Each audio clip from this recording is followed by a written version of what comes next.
Welcome to the Art Studio. This is Maryann P.Diedwardo. Tonight we're going to discuss landscape art. The first piece of landscape that we're going to look at is a watercolor. This watercolor was done while I was in a space where I could actually be with the materials of nature. And therefore, I was able to develop levels of landscape. For example, in the front, I saw a bright red group of flowers and some grasses. These grasses also had some insects and interesting beings, and I just sat there and created with my watercolor. You can see that the middle ground is a little bit lighter in tone, and the background mountains are much lighter in tone. So this is the first attempt that we're going to try tonight. I'd like you to get your watercolor out and your water, and we will discuss the palette. The palette for a landscape like this is going to be green with its complement red, purple with its complement yellow, and blue with its complement orange. So some of the highlights near the blue will be orange, and some of the shadows. Some of the purple will be enhanced by bright yellow, and some of the red will be enhanced by its opposite color, green. So let's get a watercolor set. You can get whatever kind of watercolor set you like. In my studio here, I like to use a small set that allows me the opportunity to paint outdoors quickly. So I have this small Winsor Newton set that's very convenient. I think you'll like it a lot. It's plastic. It has 14 colors. And it carries a brush with it as well. Tonight I'm also going to demonstrate pastel landscape. And pastel landscape has a different kind of palette. When I am drawing pastel landscape, for example, I will take a picture. This is a picture of a local park. It's Jim Thorpe. It's actually a natural space with the Lehigh River. Such a beautiful place. And we're going to discuss placing the story of the photo just as a moment in time. So we're going to lay that down and just kind of study it a little bit. So in the studio, you'll have some quiet time, some study time. What's on the left? What's on the right? What's in the foreground? So we're studying. And we're going to place this actually right here behind my movie piece. So you can see how my studio is set up. I have the subject here on the face of the computer. I have my space that I'd like to create this landscape in. So now I'm going to discuss something called horizon. And the horizon is incredibly complex because it's, in a sense, it's the difference between the sky and the earth. That line between the sky and the earth. But it's also the line of depth between the tallest, what goes above the ground, and what is below the ground in your picture.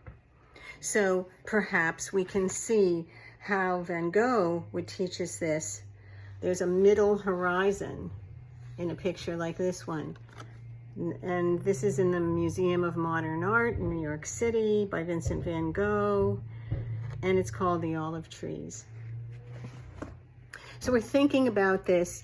Where does the tree and mountain structure in this picture begin to rise?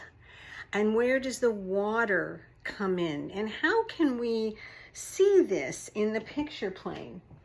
So we're going to take some tools. This tool set I like very much because it has a graphite stick in it and it's very easy to find these spaces quickly.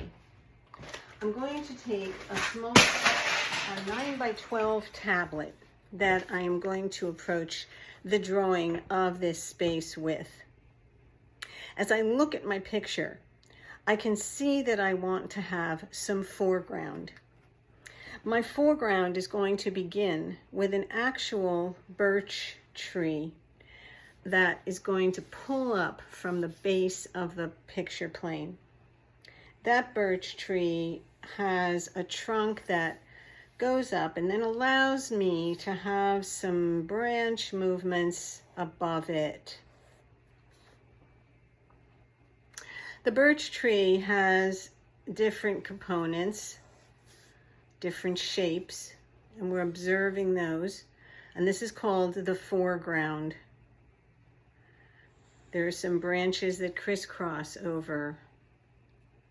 And that's going to be the foreground, or what is in the ground before. This picture plane is going to be enhanced because we are going to have a beautiful tree that is focusing our attention right next to the birch tree, and it's a little flowy over our birch tree.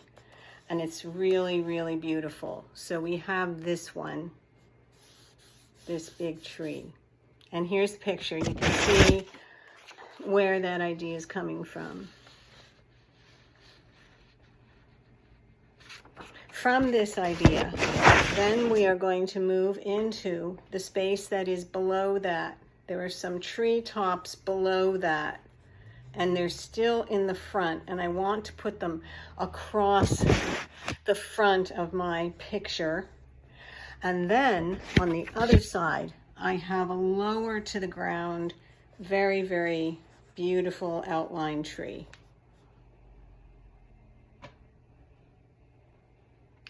Then we start with the middle of the picture. And the middle of the picture is going to have some water movement, the Lehigh River, but it's contrasting. And it's very, very beautiful, but it's contrasting. So the contrast means that it is a different color, and it is in a different place, and it's in a different spot in the horizon. And it's forming a triangle. So all of these things are observances that the artist makes, and we form this triangle.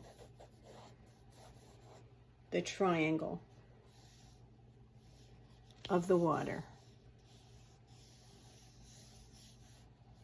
Then we're going to be confident in our use of space and see the mountain across the sky that also comes in as a diagonal, another triangle. And it is the back space of the mountain, so it comes down like this.